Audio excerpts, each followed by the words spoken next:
राधे राधे, जय श्री कृष्णा। अब बीत गया है तीसरा सोमवारी, बस लास्ट सोमवारी बचा हुआ है।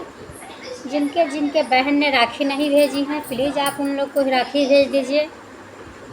आप जहाँ भी है तहाँ आप लोग अपने भाई को राखी भेज दिए। मेरा भाई तो यहाँ पर आ ही जाएगा, एक दो भाई इधर उधर हैं तो उनको बोलूँगी खरीद कर बांध लीजिए। जैसे कि एक कहावत है, कहानी है,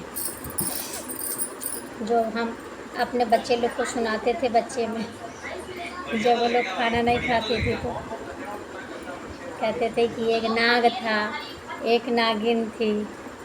एक दिन नाग और नागिन दोनों बिछड़ गए। फिर नाग बहुत रो रहा था, बहुत रो रहा था।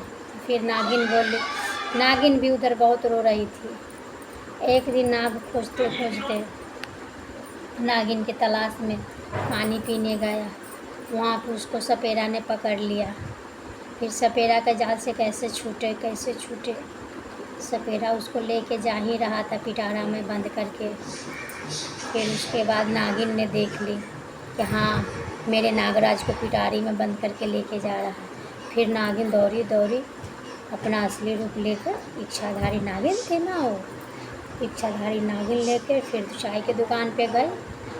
फिर चाय के दुकान पर से एक आदमी का फ़ोन ली। फिर अपने वो ननिहाल में फ़ोन की।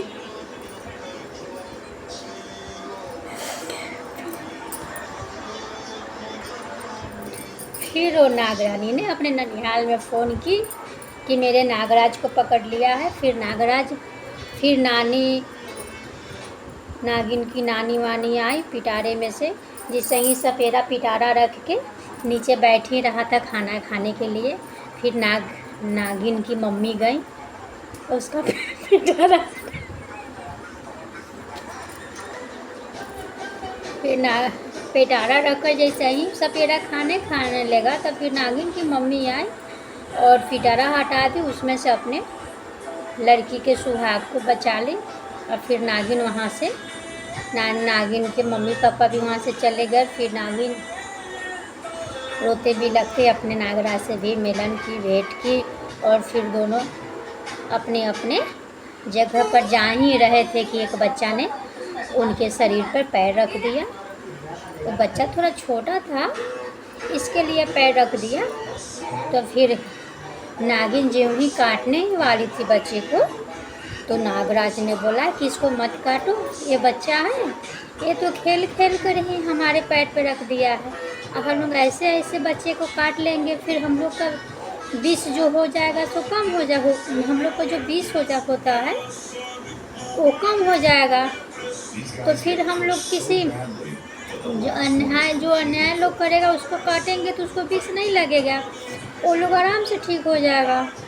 तब फिर नागिन ने जैसे ही काटने के लिए यूँ बच्चे को की थी, तो नाग ने उसको ये बात बता दिया। फिर नाग ने उस बच्चे को नहीं काटा।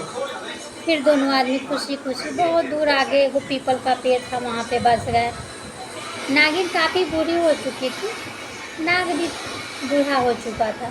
फिर उस दोनों ने एक रात सोच ही रहे थे कि हम लोग नहीं रहेंगे, फिर मेरे बच्चे उच्चे भी नहीं हैं, किसी को हमने जन्म भी नहीं दिया है, तो फिर मेरे बाद मेरे राज्य में कौन रहेगा। फिर उन दोनों ने अपने नाग और नागिन ने विचार किया, तो फिर एक नागिन को अपने गोद में लिया, बोला कि आज से तुम ही मेरी सब कुछ है, हम नहीं रहेंगे तो मेरा उत्तराधिकारी तुम ही रहेगी। उस नागिन ने तो मान लिया कि ठीक है, तो आप ही मेरे मम्मी पापा हो। लेकिन और जो जिसको गोद जो नागिन ली थी ना, वो अपने मम्मी पापा को नहीं अच्छा समझती थी।